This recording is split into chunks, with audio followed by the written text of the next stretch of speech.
निवडणुकीच्या प्रचाराच्या अगोदरपासून बोलत होतो की मुंबईमध्ये आय लव्ह महादेव आणि जय श्रीराम विचाराचा हिंदू मराठी आणि महायुतीचाच महापौर बसेल हे आम्ही वारंवार बोलत होतो। तसंच मुंबईकरांनी आम्हाला साथ दिली, देवेंद्रजींच्या नेतृत्वावर विश्वास ठेवला, महायुतीच्या सगळ्या आमच्या सहकाऱ्यांवर विश्वास ठेवला आणि आता जय श्रीराम म्हणत आम्ही लवकरच आमचा महापौर मुंबईच्या महापौरच्या खुर्चीवर बसू। मुंबईमध्ये 25 वर्षांची ठाकरेंची सत्ता महायुतीनं उतरवून लावली आहे। काल तुमची रिॲक्शन सुद्धा एक व्हायरल खूप मोठ्या प्रमाणात झाली, जी तुम्ही ट्विट देखील केली होती, त्याबद्दल काय सांगा? जे काही उद्धव ठाकरेंनी मुंबईचा विकास न करता मुंबई महापालिकेची सत्ता विरोधकांची घरं तोडणं, विरोधकांच्या घरं उद्ध्वस्त करणं, कारवाया करणं यासाठीच ती मुंबई महापालिकेची सत्ता वापरलेली। मला आठवतं जेव्हा हे मुख्यमंत्री होते तेव्हा रोज मुंबई महापालिकेच्या आयुक्ताला फोन करून राणे का घर तोडो, राणे का घर तोडो, आणि म्हणूनच मी एक स्पेशल रिएक्शन काल त्याला दिली जेणेकरून त्याला आठवणीत राहील की राणे का घर को कुछ तोडा नाही, अभी तेरे मातोश्री दो की बारी आहे। आणि आता बघू टप्प्याटप्प्याने काय होतं पुढे। भाजप आणि शिंदेने भाजपसाठी आता ही मुंबई अदानींच्या घशात घालण्याचा प्रयत्न केलेला आहे आणि त्यात यश मिळालेलं आहे। हो, संजय राऊत म्हणजे चंगेज मुलतानीच्या घशात टाकणं चालत असतं, कोण बुरखेवाली बनत असली तर चाललं असतं, पण ज्या अदानींच्या माध्यमातून महाराष्ट्र मुंबईचा विकास उदा होईल ते हे ना चालत नाही।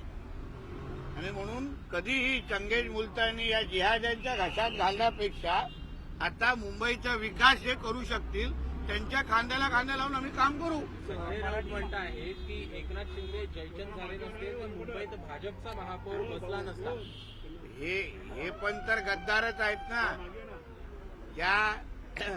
ज्या शिर्केनी संभाजीराजेंची माहिती मुघलांना दिली आणि आमच्या संभाजीराजेंना संगमेश्वरला पकडलं, त्यांच्यामध्ये आणि ह्या ठाकरे बंधू आणि त्यांच्या पिल्लावळमध्ये जास्त काय फरक नाही।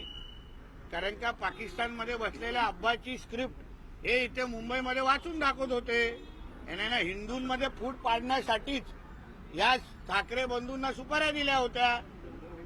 म्हणून दुसऱ्या लोकांना नाव देण्यापेक्षा ना तुमची आता दाढी कुरवळणारे जे तुम्ही ज्यांची दाढी कुरवळत होते ना त्यांना जाऊन आता उत्तर द्या। उद्धव ठाकरेंना मराठ्यांच्या उपमेमध्ये संजय राऊत बसवता आहे तर मराठ्यांची उपमा तू आम्हाला सांगतो का? मी 96 कोळी आहे, मला सांगू नको मराठ्यांची उपमा।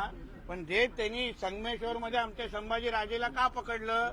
कारण आमच्या ते काही फितूर निघाले, स्वकीयांनी त्या मुघलांना मदत केली म्हणून आमच्या संभाजीराजेंना ज्यांनी एकही लढाईला हरले नाही त्या संभाजीराजेंना पकडलं कोणी? तर आमच्या स्वकीयांनी फितुरी केली। असंच या हिंदू समाजाच्या विरोधात हे आमचेच स्वकीय आमच्या विरोधात गेले, कळलं ना? आमचे त्या जिहादांबरोबर मांडीला मांडी लावून बसले। चंगेज मुलतानी, रशीद खान मामूचे दाढी कुरवळत बसले ना, त्याबद्दल बोललेलो आहे। आम्हाला मराठीचं सांगू नका।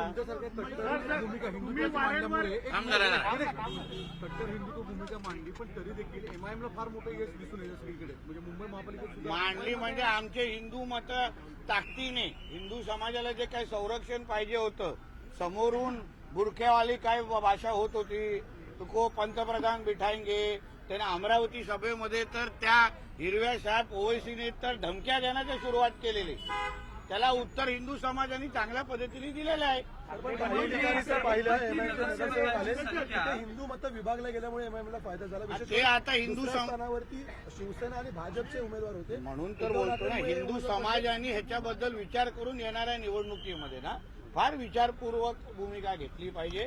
ते आपण हिंदूंमध्ये फूट अगर पाडली तर अशाच पद्धतीचे हे एमआयएम, इस्लाम पार्टी सारखे कट्टरपंथी विचाराच्या पार्ट्या उद्या निवडून आल्या तर ते अजान मस्जिद के विरोधात खिलाफ बोलने वालों को वोट मत दो अशाच प्रचार सुरू होणार सगळीकडे। असे म्हणतात की मराठी माणूस जो आहे तो आमच्या सोबत आहे, जे यश आम्हाला जे यश मिळालेलं आहे त्यावरून सिद्ध होतंय की मराठी माणूस आमच्या सोबत आहे असं संजय राऊतांनी। काल संध्याकाळी जरा उशीर झाला ना, थोडा वेळ द्या त्यांना जागण्यासाठी. जरा ते काय 90चा इफेक्ट तुम्ही आहे. आता मतांच्या ध्रुवीकरणाबद्दल जे सांगितलं सर, तर मुंबईमध्ये 27 मुस्लिम नगरसेवक होते, त्यांची संख्या आता वाढून 31 झाली. कुठेतरी या ध्रुवीकरणाचा फटका बसलाय या सगळ्यामध्ये. काय दुर्दैवाना मुंबईमधला हिंदू एकजूट झालेला आहे, एकत्र आलेला आहे.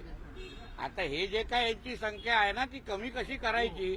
तर शेवटी आम्ही काय बोललेलो, बांगलादेशी आणि रोहिंग्यांना मुंबईमध्ये कमी करायसाठी आम्हाला सत्ता द्या. आता 5 वर्ष आमच्या देवाभाऊच्या नेतृत्वात त्या गोष्टी करू. बुलडोझर देवा मॅडम मुंबईत पाहायला मिळालं. पूर्ण ऑइलिंग आणि सर्व्हिसिंग करून ठेवलेली. आता सगळीकडे हे जे अनधिकृत हिरवी चादर टाकून ठेवलेले ना, सगळीकडे आता देवाभाऊचा बुलडोझर तुम्ही चालणार. डेडलाईन दिली होती खरं तर मुंबईमध्ये अस्लम शेख यांच्या संदर्भात बोलताना की 15-17 जानेवारी खरं तर डेडलाईन असेल रोहिंग्यांसाठी. डेडलाईन आता पूर्ण झाली, काय सांगा? मी काय सांगू, आता त्यांनी बॅग पॅक करून निघावं इथून. हा, कारवाई कशा होते ते तुमची कॅमेराला जरा सगळं तयारी करून ठेवा ना, तिथे उभे करून जा. जेव्हा बाहेर निघतील त्यांचे थोबडे जरा कॅमेरावर दाखवा.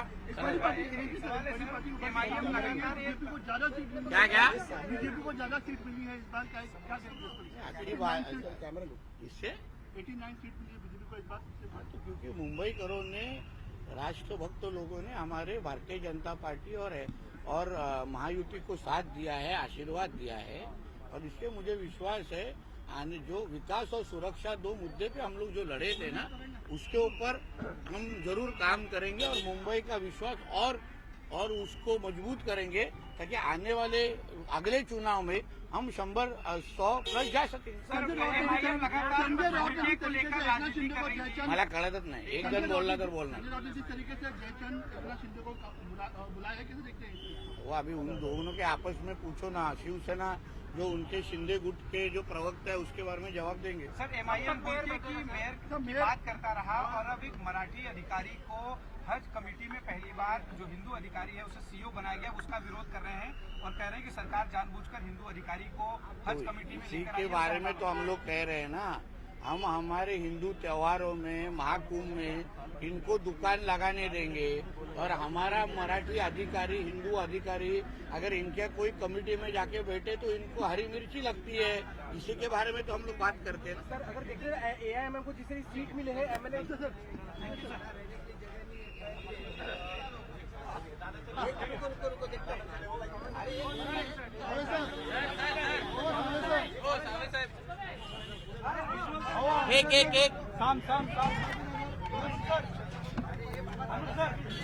संभाजीनगर